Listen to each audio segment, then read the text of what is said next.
국민의힘 원내대변인 최수진입니다. 더불어민주당은 집값 폭등의 책임을 윤석열 전 대통령과 오세훈 시장에게 돌리고 있습니다. 하지만 현실은 정반대입니다. 서울 집값은 윤 대통령 탄핵 전국이 시작된 2월부터 20주 연속 상승 중이며 이재명 정부 출범 이후 그 상승폭은 7년째 최고 수준입니다. 너무 죄송해요. 한 번만 다시. 죄송합니다. 다시 할게요. 더불어민주당은 집값 폭등의 책임을 윤석열 전 대통령과 오세훈 시장에게 돌리고 있습니다. 하지만 현실은 정반대입니다. 서울 집값은 윤 대통령 탄핵 정국이 시작된 2월부터 20주 연속 상승 중이며 이재명 정부 출범 이후 그 상승폭은 7년 만에 최고 수준입니다. 문재인 정부 초기에 급등세를 방불케 합니다. 문재인 정부 시절 서울 아파트 중위 가격은 6억 원에서 12억 원으로 2배나 뛰었습니다. 이재명 정부는 그 유산 위에 올라 취임 16일 만에 20조 원 규모의 현금 살구성 추경을 밀어붙였습니다. 여기에 세금으로 집값 잡힌다는 후보 시절 발언까지 해자되면서 시장에는 투기 시도가 명백히 펴졌습니다. 돈은 풀고 집을 막는 풀자 막자식 좌파 부동산 정책은 실수요자를 대출 장벽과 고금리에 내모는 반면 시중 자금은 투기 시장으로 쏠리게 만들었습니다. 불을 끄기는커녕 남은 불씨에 기름을 붓는 격입니다.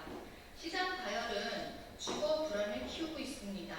집주인들의 방빼기 압박 속에 서울 전세 매물은 작년 말 대비 17.8% 급감했고 고액 월세만 남은 시장에서 청년과 서민의 주거 사다리는 무너지고 있습니다. 지역 격차도 극심합니다. 강남과 강북의 평당 시세 격차는 60%, 전국 미분양의 80.5%는 지방에 몰려 있습니다. 강남은 과열되고 지방은 얼어붙는 양극화 이재명식 정책이 만든 참사입니다.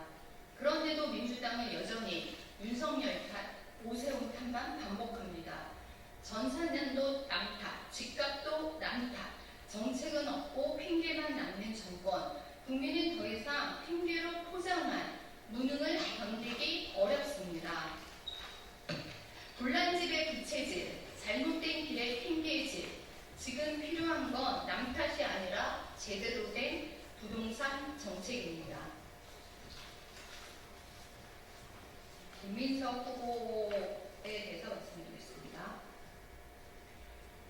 김민석 후보는 총리로 임명되자 제2의 IMF 같은 위기며 경제 위기 대응과 사회 통합을 정책의 축으로 삼겠다고 밝혔습니다.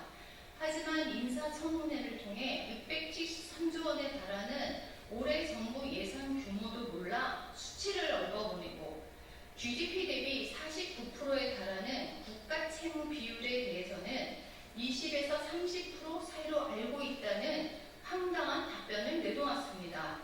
나라 살림의 기본도 모르면서 어떻게 총리직을 맡아 대한민국의 경제 위기에 대응하겠다는 것입니까?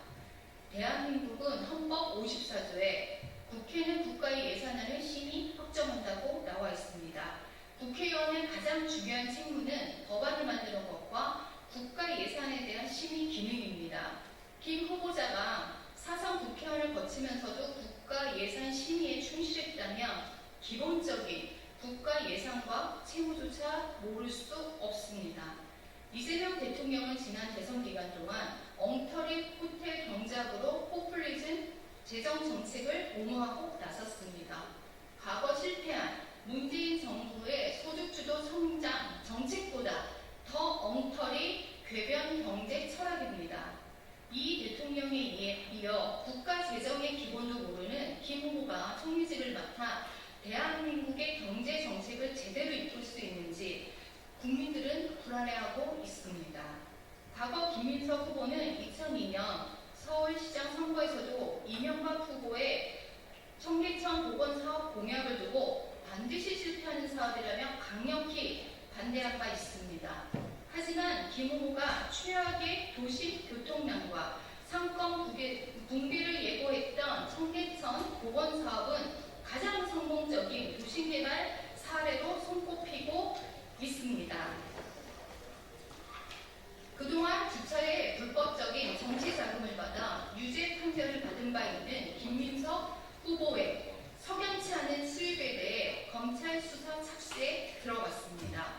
김 후보는 청문회를 통해 국민 눈높이에 맞는 도덕성 검증에 실패했을 뿐만 아니라 기본적인 국정 운영 능력도 부족해 국민 검증에 실패했습니다.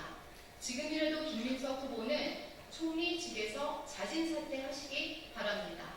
이상입니다.